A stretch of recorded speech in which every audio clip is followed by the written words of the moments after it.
Hello everybody, Mark Schaftlein with you, and this is the Schaftlein Report. It's Thursday's edition. We're broadcasting bi-coastal today from beautiful Irvine, California, and from Long Island, New York. Jeffrey, welcome back. Happy to see you on a Thursday. Good to see you. Happy Thursday to you. Hey, Jeffrey, we'll get into the politics in a little bit, but I want to start off in some economic news. The Federal Reserve yesterday left interest rates unchanged, but the majority of the Federal Reserve Board of Governors indicated there was expectations for future rate increases, one or two, with the next one forecast to come at the July meeting. The street initially reacted negatively where prices were down, and then they came back. Today, Jeffrey, the market is rallying, parting like it's, happy times are here again. Yeah. But it seems like it's somewhat uneven. What's your take on what the Federal Reserve did, and how do you see things economically in the U.S.? We do have 3.7 unemployment, albeit less, but 280,000 jobs created, and the Fed stayed put on interest rates, and the market's hitting 52-week highs on the S&P 500, getting close to it. Well, my first problem is that I played football in high school, and I was a professional actor, so I don't know whether to call it halftime or an intermission. But they said it's going to be at least 2 more months this year and 4 more next year. And I don't understand why it's rising today. I mean, I just looked. They made up, the Dow was down yesterday and about 400, and it's up about 400 today. It just doesn't make sense to me. Well, I can tell you what does make sense is inflation has come down, albeit it's around 4% right now. Now, that sort of feels better, except for Americans who continue to spend at record levels. It's almost like, the torpedoes be damned, we're going to keep spending, and yet there are signs of cracks in the system, Jeffrey. I mean, we're going to have credit card debt is increasing, so it means that they're spending money they don't have. Yeah, it's up to $1 trillion, and then we're a couple months away from student loan payments restarting. But say what you want about it, so far, and I mentioned this the other day, if you would have said where the Federal Reserve started to where they were today, if they'd have been happy getting inflation where it is, I would guess the answer is probably yes. It's still higher than they want it to be. They want it to be down below 2. But Jeffrey, it does seem to be going in the right direction, but it's so uneven. A lot of the American public is still, as you mentioned, using the credit cards, falling further behind, having to work 2 jobs to keep up. It doesn't feel like the country is where it ought to be, and that's sort of indication of right track, wrong track in the country. And real income increases or decreases have been down for the first 26 months of the Biden administration, which means if you get a raise, the inflation is higher than your raise, so you're making less money. Well, we're going to keep an eye on it. Again, I believe that the Federal Reserve will likely increase 25 basis points at their July meeting because, contrary to beliefs, wages continue to go up. But now the headwinds are federal spending is going to be somewhat capped, and the Fed is taking assets off their balance sheet, meaning they're selling them. That's draining cash out of the system. It's called quantitative tightening. So that is happening. But for right now, the S&P 500 is trading at 19.5 times earnings, heading towards 20. So I can only hope that these earnings keep up with the expanded multiples that have been happening in the market. Let me shift over here. It seems like, Jeffrey, you and I have talked about this, there's a fear developing in the country. Democrats and anti-Trump Republicans are really going after this no labels group who's trying to put together what they call a unity ticket, meaning maybe a Republican as presidential nominee, a Democrat as vice presidential nominee, or reverse it, of a centrist candidate, which a lot of people are clamoring for. Jeffrey, that group is getting highly criticized because Democrats are fearful of it because it will clearly eat into Joe Biden. Republicans are Anti-Trump Republicans are fearful because they believe it hands Trump a better chance to be elected. And while all this is going on, Trump and Biden are leading by huge margins in their respective primaries. Well, but you got to think of one thing. If both of them are still leading and both of them get the nomination, this is going to be a record campaign season, because you're going to have, on a debate stage, you're going to have two candidates wearing ankle monitors. Possibly. Now, let's be straightforward. Trump's not wearing an ankle monitor right now. He got released on his own recognizance. But your point is, Biden's under investigation. Trump's been indicted. Right now, let me check these numbers in the polls here. Nationally, Trump is leading Ron DeSantis 53-23. On the Democratic side, it tightened for a while, but Joe Biden's up 70-17 over Robert F. Kennedy Jr. I can understand on the Democratic side. Maybe it's just me. I disagree with I disagree with Robert Kennedy Jr. more than I disagree with Biden, and that's pretty hard to do. On the Republican side, I just don't understand why it's not closer. Wow. I mean, part of it is the loyalty to Trump. But when you look at the two candidates, I keep saying that that DeSantis is kind of Trump light. Trump without the meanness. Well, let me give you some polling numbers out of California, and this sort of mirrors what's going on nationally. Trump 53, DeSantis 19, and then the others: Mike Pence at 9, Nikki Haley at 6, Tim Scott at 4. Donald Trump has raised $6.6 million in online and phone solicitation campaign contributions since he was indicted, Jeffrey. Early. Let's see what happens when the other people running, make it their key stump speech thing. I don't know if he's guilty or not. I do know that people shouldn't, I get people saying to me, you got to know he's definitely innocent. Well, I got to be honest. He's not innocent or guilty until this goes through. I mean, he's innocent because everyone's innocent until proven guilty. Mm-hmm. But I can't say he's innocent or guilty until this goes through, a jury, because I don't get all the information that other people get. Well, let's share some information with our viewers and listeners. Again, to gain a conviction on Donald Trump, it's going to have to be unanimous. If even one juror holds out, then it'll either be a mistrial or not guilty, one of the two. So that's a pretty high standard to achieve. The likelihood is, and I'm not going to confess to be a legal expert, but I have followed it enough, based upon all the legal procedures that you have to go to get to a point of having a trial in this case.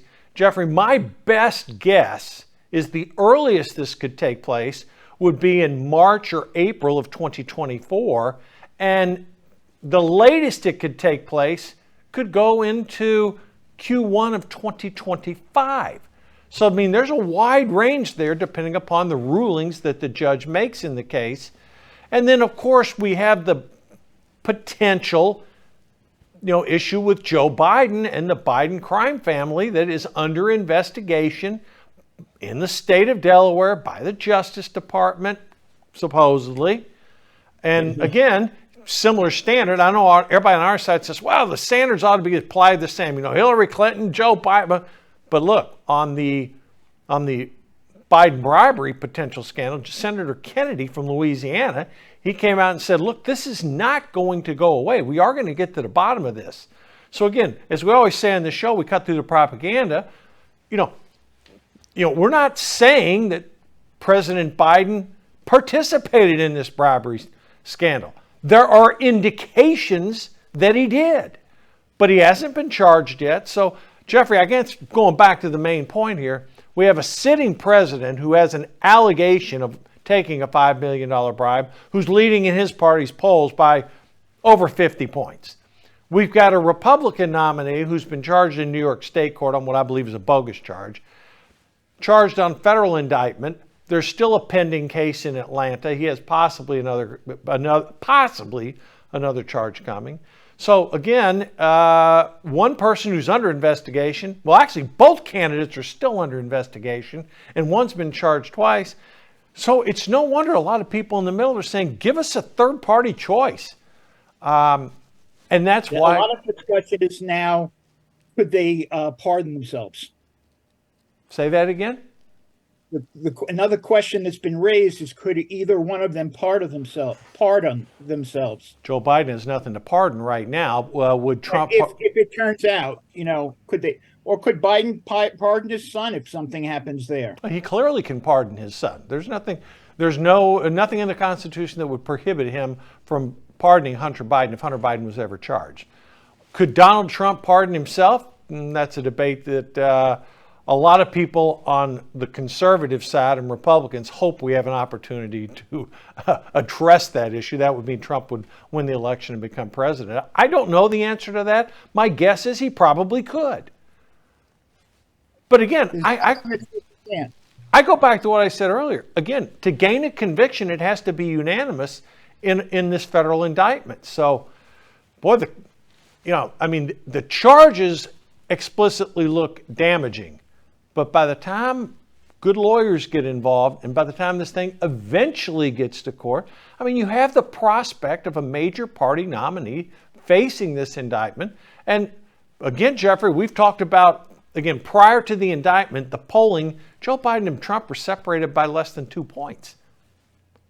This same thing with DeSantis and Biden. So the race literally is either one of those three men to win or lose. And then you have the possibility, obviously, of the no labels group, this unity ticket, which would be a combination of moderate, centrist, Republican, and Democrat.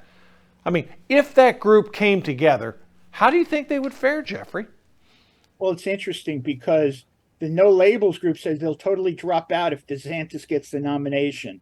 Or on the other side, if Manchin runs and gets the nomination. I think that they will hurt both parties. And what they're doing is they're aiming for the states that they think that there's the smallest margin to get the electoral votes. Well, the election's going to come down to 9 states, as it has recently. It's going to be going after. Yeah, it's going to be Nevada and Arizona, Georgia, North Carolina, Wisconsin, Michigan, Pennsylvania, New Hampshire. Those, and maybe Virginia, maybe. But those 8 states, that's going to decide the election. So, and then there's the question of will New Hampshire just reject Biden just because, they used to have to be the second one after Iowa, and his party moved everything around, and they're not anymore. Right? Yeah. No, that could end up having a backlash. So the politics of this. Again, it seems the more we talk about it, the more very little changes. Trump has wide lead. Biden has wide lead. An overwhelming majority of Americans do not want either one of these candidates. And yet here we are. So, and again, folks, 17 months out, not a single vote takes place until January. But Jeffrey, somebody in the Republican pack is going to have to make a move. Now, the mayor of Miami, Mayor Suarez, got in the race yesterday. He's a bright, articulate, flamboyant type guy. Done pretty well as mayor in Miami. Seems to be sharp as a tack. He makes the 11th candidate that's gone into the race. Yeah, I was going to re-enter the race because it seems like, everybody's supposed to. It's just what the Republicans were fearful of, having a big slate of candidates wanting to run that'll divide everything up, making it easy for Trump to get the nomination. Again. And the worst part of it is I have to see Chris Christie on television all the time. Christie's been out there, and the media loves having Christie bash Trump and possibly bash DeSantis. So, yeah, he's a force, like it or not. He's out there. So, but we now. Whenever I get on TV, I get afraid of crossing a bridge in New York. All right, let me ask you this: up near where you are, Daniel Penny was indicted by a New York grand jury on those second-degree manslaughter charges. Jeffrey, what's the reaction of New Yorkers to, what's happened here? Because Penny, obviously, you had some lunatic on a subway and all the raging liberals and the mental illness champions and all that. Oh my God, this is horrible. Well, the people on the right are defending Penny. No surprise there. We have a divided opinion, even when their facts aren't disputed. What's the reaction of New Yorkers now that he's been indicted? It's the same as what you just said. Okay, the liberals and even the liberals are good. He should be indicted for not second degree, but first degree murder, and he should be hung right now. That's the liberal New York point of view, right? Well, yeah. Well, actually, that's moderate New York. The conservatives, including African American conservatives, are saying, "Hey, he was protecting the rest of the people on the subway. Right. He wasn't trying to kill people. Shouldn't have been charged at all. Shouldn't have been charged at all." So now we have a situation where he's not being charged with murder. He's not being charged with nothing. He is being charged with second-degree manslaughter. There's a real argument whether or not, as you said, he should have been charged at all, or on the other side, he should be hung up by his thumbs. And the DA there is the same one that indicted Trump for nothing. Yeah. It's almost getting to a point in this country where, if you're in a blue state or a blue city, your probabilities of being charged, if you are conservative, go up. But if you're a liberal, your probability of getting charged goes down. I mean, it's really bizarre what's happening with our criminal justice system right now. You can thank George Soros. Listen, and for those of you who are going to say, "Oh, you must be anti-Semitic for criticizing Soros," Soros is one of the most anti-Semitic people in the political movement today. Well, listen, it's not anti-Semitic. We're experiencing, for those that live in Los Angeles County, 12 million people. They're experiencing George Gascon. I've had a personal experience through a friendly relationship, and it's not pretty what's going on up there in that county. I've talked about it before. But let's shift a little bit here. This illegal immigration problem is not going away. It continues, our open border. And now Texas Governor Greg Abbott, he continues to, as he says, repopulate illegal immigrants from overwhelmed Texas border cities to sanctuary cities like Los Angeles. Bus 42 of them there, dropped them off in downtown LA. Mayor Karen Bass was furious about it, but basically Los Angeles is now an official sanctuary city. Before they had sanctuary city policies, but now I guess there actually are. So, Jeffrey, I see this continuing. I mean, if the illegals are going to continue to flow across the border, state of Texas. Why shouldn't the sanctuary cities share in the fun? They're the ones who say, they should be able to come into our city at any time they want. Why shouldn't they, illegals across the border into Texas, into Arizona, into Florida, why can't they be shipped to those sanctuary cities who said they can come into our city? Well, they are. I guess that's the whole point of the conversation. But I'm saying is that their argument is they shouldn't be allowed to. The Texas shouldn't be allowed to. And my thing is that you've already invited them. Why shouldn't they? Why shouldn't Texas be allowed to invite? What's going to stop this, Jeffrey? You got these lunatic Democrats in Congress saying, it's the Republicans' fault. That's like farcical. Even the wildest liberal, he don't really believe this stuff.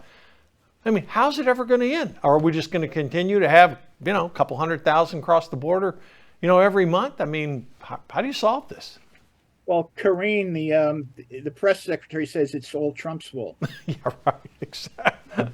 That's why it's laughable. They have absolutely no solution to this whatsoever. I think it's not no solution. It's no morals, because they know what the solution is.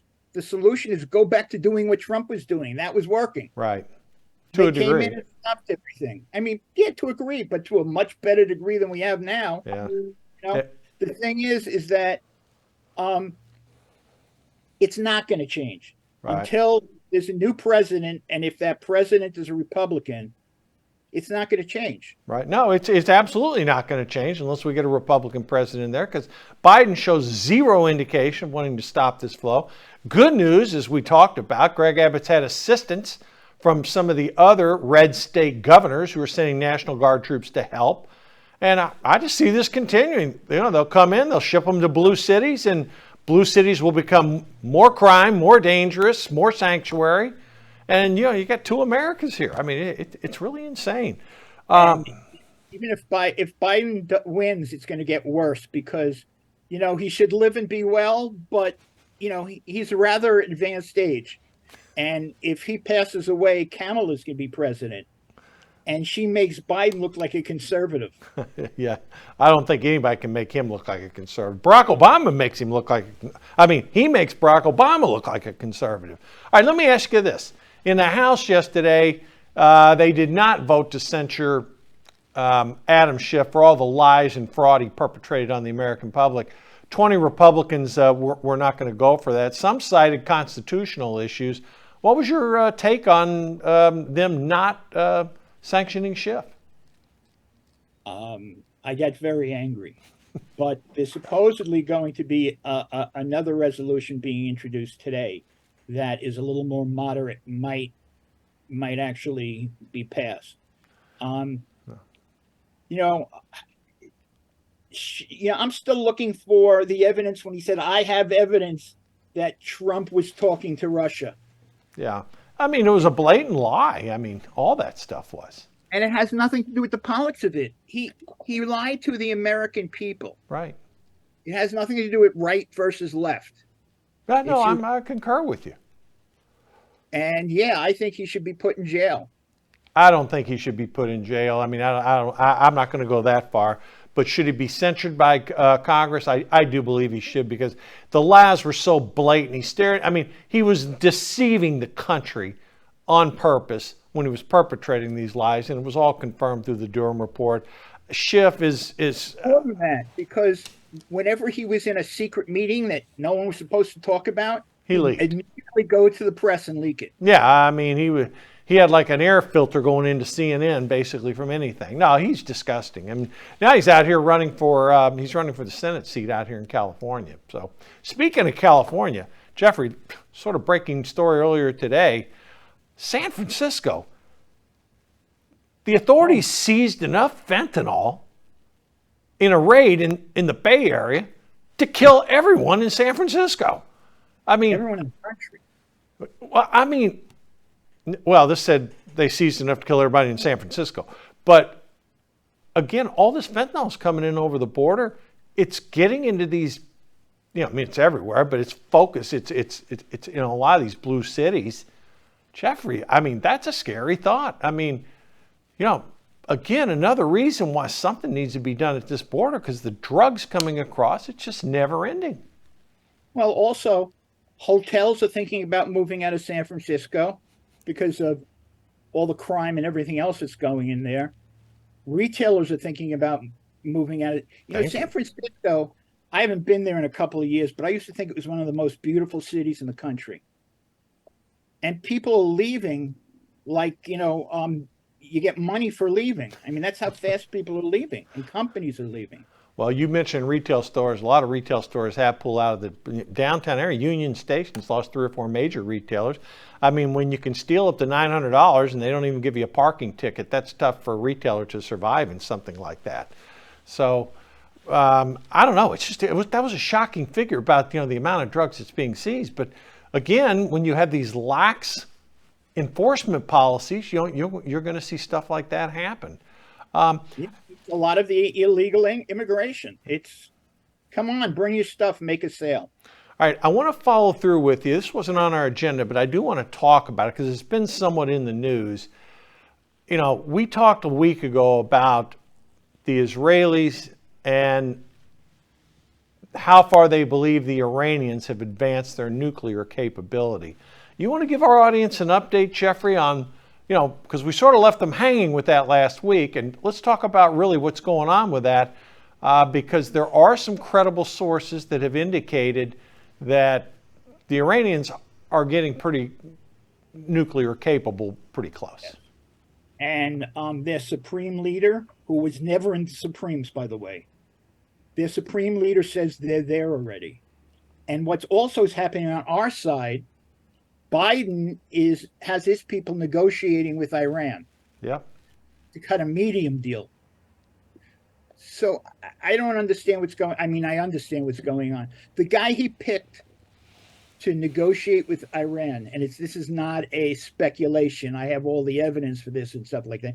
His father was close friends with Yasser Arafat, and Uncle Yasser would be very proud of this guy. What is the reaction in Israel of normal Israeli citizens for what the government is either doing or not doing? Israeli government? Yes. They know that the Israeli government is never going to let Iran really get the bomb. Okay. Netanyahu has been leading on this issue for almost 2 decades. Been warning they're getting the bomb.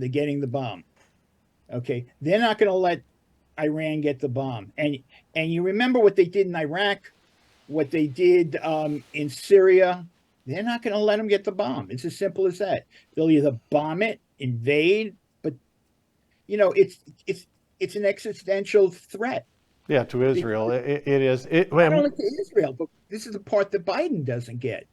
Yes, Israel is a little Satan, but we're the big Satan. They're going to go after us too.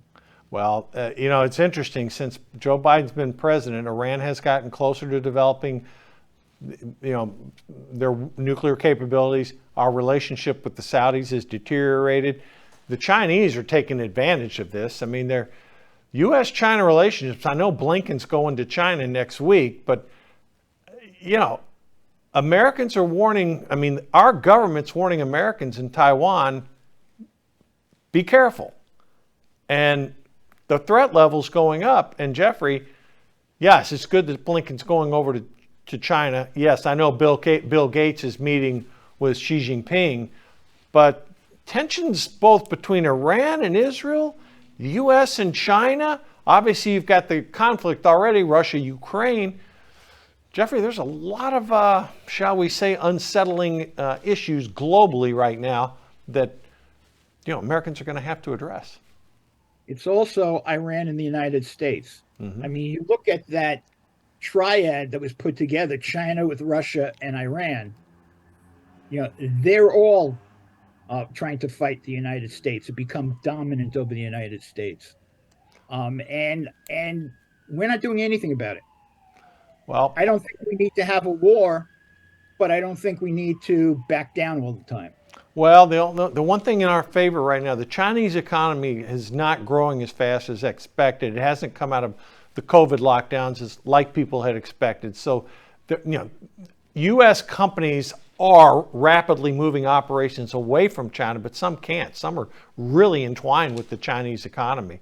So if something like that happened where the Chinese decide to take the gloves off and go after Taiwan, that's going to be cataclysmic for a lot of U.S. companies, many of which Fortune 500 and the S&P 500 will have to address this. All right, Jeff, we got about a minute or two left. We talk about what's going to happen next. What are these other Republican candidates going to be able to do to get some oxygen? Now that, we've had Trump week where the indictment took place, it was Trump media 24/7. How do the other candidates now start to get some oxygen in their quest for the Republican nomination? Zero. I mean, if you look at someone who's had that indictment that he had earlier this week, and his money raising and his poll numbers go up, I don't know what you could do. The only thing I think they can do, obviously on a national basis, the national numbers they say they don't mean anything. That's not true, they do. But in the local states of New Hampshire, Nevada, Iowa, and to a degree South Carolina, the only thing I would know they can do is focus their energy on those local states. Because they win those local states, it's over. Whoever wins those local states. Because that's where the momentum goes. Well, those first 4 states play a huge impact on it. We have 11 candidates right now. traditionally after Iowa and New Hampshire, the field's cut in half. So we'll see. But I mean, they've got to figure something out because it's tough when this is happening. And again, whether you agree or disagree with former President Trump, the guy's a media magnet and he attracts it for both good and bad. And I can't always figure out the methodology, but he always does. I got to tell you something. I agree with his policies. I just don't agree with his divisiveness. So that's the problem with him. The other thing is, you said there are 11 candidates and it'll be cut in half. Which one do they slice in half so it's 5.5? I knew you'd go there. All right, look, we're going to tackle these as we come along. We'll be debating it further. But right now, the only thing I can say to conclude, look, it's 17 months out. Everything appears that we're going to have President Biden against former President Trump with a no labels in the middle. But folks, again, as I said the other day, we never had President Giuliani, we never had President Fred Thompson, and we never had President John Edwards. Things happen, and with all the balls up in the air, I expect something's going to happen here too. Anyhow, Jeffrey, thanks again for joining me today. Folks, thanks for listening. Thanks for viewing this week. Been a pleasure. We'll be back next week. We'll obviously cut through the propaganda, try to tell it to you straight, and we'll keep on top of all these developing stories. So you don't necessarily have to follow all the media. We'll do it for you. Again, thanks for viewing. Thanks for listening. See you next week.